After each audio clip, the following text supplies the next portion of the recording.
সর্বপ্রথমে উপস্থিত zone commander Sindhukchhari zone উপজেলা নির্বাহী অফিসার এবং গণ্যমান্য ব্যক্তিবর্গ, আসসালামু আলাইকুম। আমি সর্বপ্রথম শ্রদ্ধা করে স্মরণ করতে চাই বৈষম্য বিরোধী ছাত্র আন্দোলনে যারা নিহত হয়েছেন সকলকেই। সেই সাথে আমি শ্রদ্ধা করে স্মরণ করতে চাই যে 18 জন আমাদের এই বন্যার কবলিত এলাকা থেকে নিহত হয়েছেন, সেই সব পরিবারবর্গদেরকে আমি সমবেদনা জানাচ্ছি। আপনারা জানেন সেনাবাহিনী এই দুর্যোগ মোকাবেলার জন্য সর্বসময় জনগণের পাশে থেকে কাজ করে আসছে এবং এই একই ধারাবাহিকতায় আমরা এইবারও এই বন্যা দুর্গত ফটিকছড়ি এলাকার জনগণের পাশে থেকে সেই প্রথম দিন থেকে কাজ করে যাচ্ছি।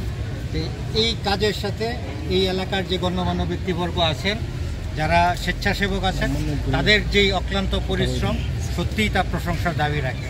আমি সকলকে এই এলাকার যেই গণ্যমান্য ব্যক্তিবর্গ, সাধারণ জনগণ সকলকে বলবো সেনাবাহিনীর সাথে একত্রিত হয়ে এই দুর্যোগ মোকাবেলা করার কাজে অংশগ্রহণ করুন। তাহলে আমরা সহজেই এই দুর্যোগ থেকে উত্তীর্ণ হতে পারব এবং আমাদের যেই স্বপ্নের বাংলাদেশ, সেই বাংলাদেশ গড়ে তুলতে পারব। সকলকে ধন্যবাদ।